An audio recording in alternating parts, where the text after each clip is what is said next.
Olá, você pode me chamar de Kaoru, seja bem-vindo. Esse quadro que eu vou apresentar agora é sobre uma personagem subestimada e injustiçada em Death Note, que com seus poucos minutos de tela, revelou algo incrível. Para começar, quem é Naomi Misora? Naomi Misora é uma personagem secundária que aparece pela primeira vez no episódio 5 de Death Note, introduzida como uma ex-agente do FBI e esposa de Rye Pember, homem que morreu após investigar Kira. Ela aparenta ser muito inteligente e uma grande ameaça. Por isso, no evento de dançar nas mãos do assassino, que inclusive me lembra algo, acaba sendo eliminada sem sequer se envolver no caso Kira. Mas, caso ela tivesse se envolvido, ela com certeza resolveria. E é isso que eu vim apresentar para vocês hoje. Antes de desenvolver essa ideia, eu preciso falar da novel, onde ela tem maior destaque. Os assassinatos de Los Angeles cometidos pelo bebê. Lembrando, vai ter spoiler.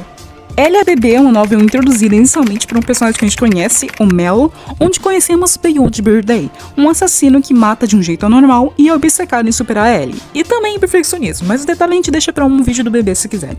Naomi havia entrado de licença por ter arruinado sua própria reputação porque não conseguiu puxar o gatilho para um criminoso de 13 anos, deixando ele fugir, o que fez a organização dela perder toda a investigação, que sacrificaram meses e meses e até feriu agentes, o que é irônico, pois o apelido da mesma é Misora Massacre.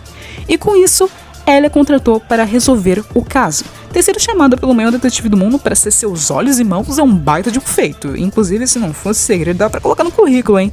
Ela possui a mente afiada, capaz de desvendar diversos enigmas e ainda assim intuitiva o suficiente para desconfiar de tudo ao seu redor. Além de mente, ela tinha força física, especializada em capoeira, que incrivelmente foi o motivo de Bebê falhar e a inspiração para ele lutar capoeira também. E algo que temos de semelhante no caso Bebê e Kira é que em ambos ela foi manipulada pelo assassino. Não é à toa que a sorte dela é colocada como 1/10. Contra a Bebê ela resistiu, pela tamanha inteligência e intuição que a mesma possuía, sendo capaz de resolver um caso insolucionável criado por um gênio perverso que usou até mesmo as coisas sem sentido ao seu favor.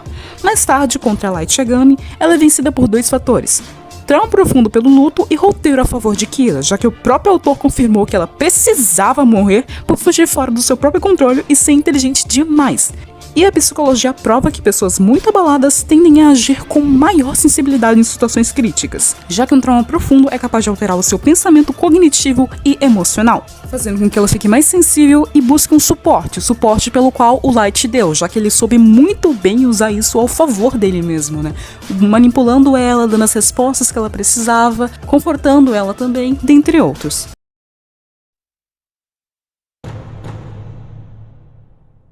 Tá, mas e se ela não tivesse encontrado o Light ali? E se o roteiro não tivesse sido a favor do Kira? Ela encontraria o L e por ser a Naomi, ele confiaria 100% nela, fazendo com que Light se tornasse suspeito bem relevante bem cedo na obra, a ponto de que, assim como no caso de Beyond Birthday, eu acredito que o L prosseguiria o caso falando: Naomi, o assassino é o Light Yagami, a gente só precisa dar um jeito de pegar ele agora, eu tenho certeza que é o Light Yagami. Porque, apesar dele confirmar isso na rota original, ele fica com esse negócio de 3%, não, chance subindo, diminuindo, mas com a Naomi do lado, era certeza que o Light era o Kira. E a Naomi estava fora da agência do FBI, ou seja, ela estava trabalhando sozinha, então ela não tinha força-tarefa para impedir a investigação dela. Ela podia fazer o que ela quiser. E com as seguintes cartas que a Naomi possuía, que o Kira podia matar de outras formas, e Kira estar presente no assalto e acidente de ônibus que ela tinha concluído, ela chegaria, claro, à conclusão que o Kira seria alguém que Rye investigou, pois seria o único motivo para matar, e também que o Kira teve que ter contato físico com Rye Pember, ver ele pessoalmente,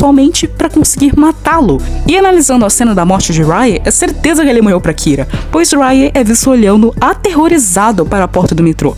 Aí só faltava descobrir a arma, mas antes disso mesmo, eu acredito que apareceria a Misa Money, o que seria um peão para conectar ela ao Light. E dessa forma, a Naomi provavelmente se tornaria mais uma vez os olhos e as mãos de Ellie, já que ele não pode pisar na cena de crime. E isso evitaria o evento do Ellie tendo contato pessoalmente com o Kira. Bom, pelo menos eu acredito que com a Naomi ali, ele não precisaria ter contato com Kira. Se ele não tivesse contato com Kira, não daria pra descobrir o nome dele nem com os olhos de Shinigami. Dessa forma, o L se tornaria intocável, logo invencível.